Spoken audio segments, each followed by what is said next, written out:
It brings material prosperity. Scarcity of food in this age can be counteracted by the propagation of Sankirtan Yagya, chanting of the holy name. The personified earth planet to King Prithu. Due to being stocked for a very long time, all the grain seeds within me have certainly deteriorated.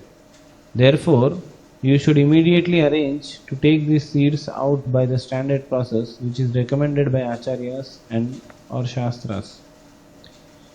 When there is a scarcity of grain, the government should follow the methods prescribed in the Shastra and approved by the Acharyas. Thus, there will be sufficient production of grains and food scarcity and famine can be checked. Bhagavad Gita recommends that we perform yajna sacrifices. By the performance of yajna, sufficient clouds gather in the sky, and when there are sufficient clouds, there is also sufficient rainfall. In this way, agricultural matters are taken care of. When there is sufficient grain production and general populace eat the grains, and the animals like cows, goats, and other domestic animals eat the grasses and grains also. According to this arrangement, human beings should perform the sacrifices recommended in the Shastras, and if they do so, there will be no longer be food scarcity. In Kali Yuga, the only sacrifice recommended is Sankirtan Yajna. In this verse, there are two significant words, Yogena by approved methods and Drishtena as exemplified by the former Acharyas. One is mistaken if he thinks that by applying modern machines such as tractors, grains can be produced.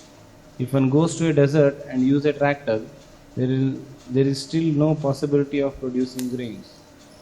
We may adopt various means, but it is essential to know that the planet Earth will stop producing grains if sacrifices are not performed.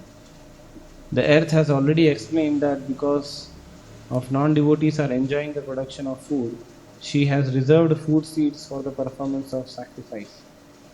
Now, of course, atheists will not believe in this spiritual method of producing grains.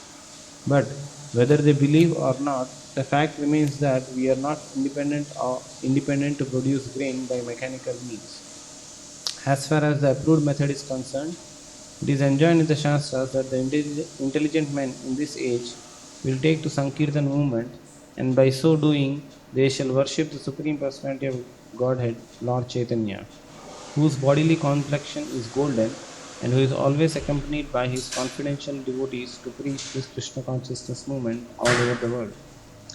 In its present condition, the world can only be saved by introducing the Sankirtan, this Krishna consciousness movement. As we have learned from the previous verse, one who is not in Krishna consciousness is considered a thief, even though he may be materially very advanced. A thief cannot be placed in a comfortable position. A thief is a thief and he is punishable.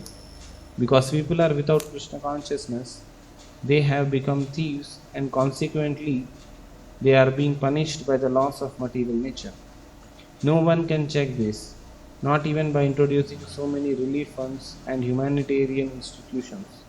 Unless the people of this world take to Krishna consciousness, there will be a scarcity of food and much suffering. Srimad Bhagavatam, 4th Canto, 18th chapter, 8th verse.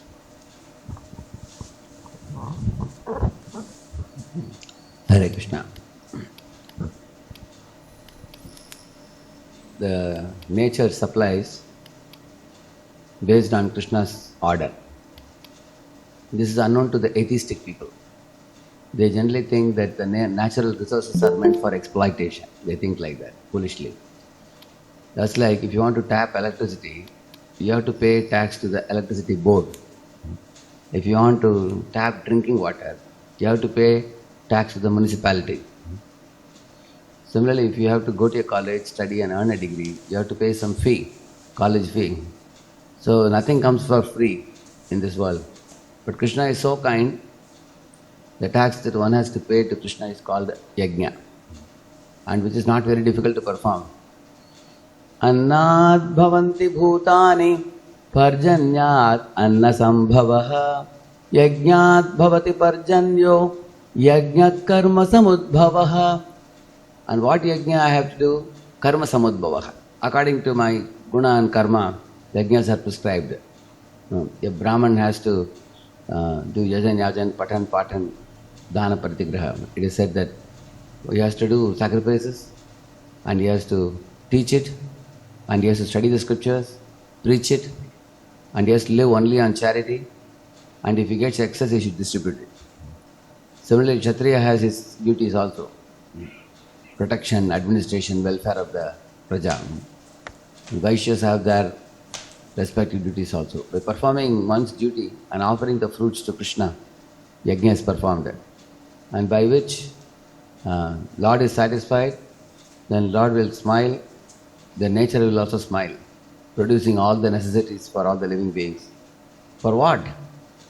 For eating the grains, fruits, cereals and everything, and have a healthy body, and prepare oneself to return back home, back to Godhead. On the other hand, as it is said here, in Prithu Maharaja's times, many thieves and rogues, they looted the grains and fruits and everything, and they ate.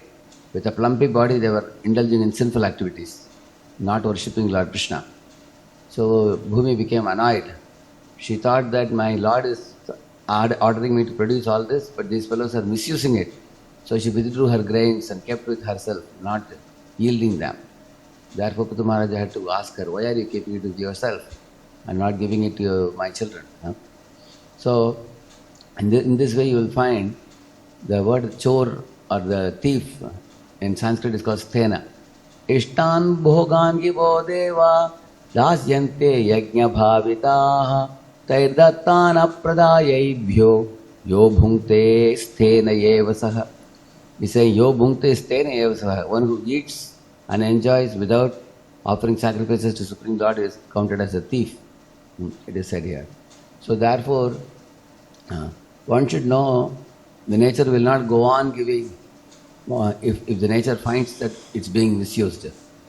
In the Srimad Bhagavatam 1.8, 38, 39, 40, those three verses are very important. We illustrate this point. Kuntimanan is telling, Neyam so vishyate tatra yadedanim gadadara swapadayarankita bhati swalakshana vilakshitaihi. Krishna, right now you are living in Hastinapuram. When you are walking hither and thither, our land is decorated with your shining footprints, because of which you are spreading auspiciousness all over our kingdom.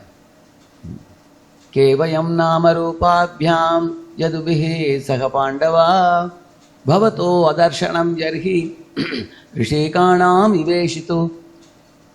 All the Pandavas and Yadavas would be considered lifeless bodies without their association with you. But if you are there with them, they can do miracles, wonders by your empowerment. Yeme janapada sriddhaha supakvaushadi virudaha vanadrinadi yudanvanto hedante tava vikshitaihi. All these forests and mountains and rivers and the gardens and the trees, everything is flourishing by your mere glance alone. The forests are filled with vanaspati trees, the gardens are full of blooming flowers, trees are laden with ripened fruits, rivers are full of pure drinking waters, and the oceans have navaratnas, and the mountains are full of gold, silver, diamond, and the cows' udders are full of milk. All this prosperity that we see around is merely happening by your glance alone. She's saying, Tava vikshitahi, by your glance alone. So, in these three verses, Kunjapanani is teaching us how the natural prosperity depends on Krishna's mercy. When Krishna is pleased with the jivas, he will make the nature prosper. When nature is prospering, all jivas can live very happily in this world. But turning our back to the Lord, indulging in sinful activities against the interests of the Lord and our own interests, then the world will become a hellish place. Man will become greedy.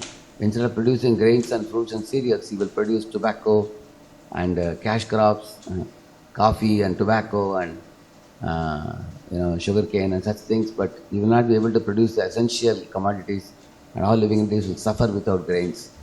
So, therefore, in these verses, three very important points are brought out in this section.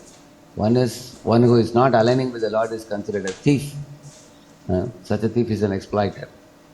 Secondly, he says that the way to please the Lord is yajna. Annat bhavanti bhutani parjanat yajna sambhavaha. And the yajna means that which pleases Lord Vishnu based on the scriptures, karma samudbhavaha. One should perform one's duties and offer the fruits to the Lord when yajna is performed. And thirdly, the nature is not Abardasi, nature is Krishna Dasi. So only when Krishna smiles, the nature will fulfill his order. If Krishna is made upset, then the nature will also be upset. And there will be scarcity and lack of commodities in this world.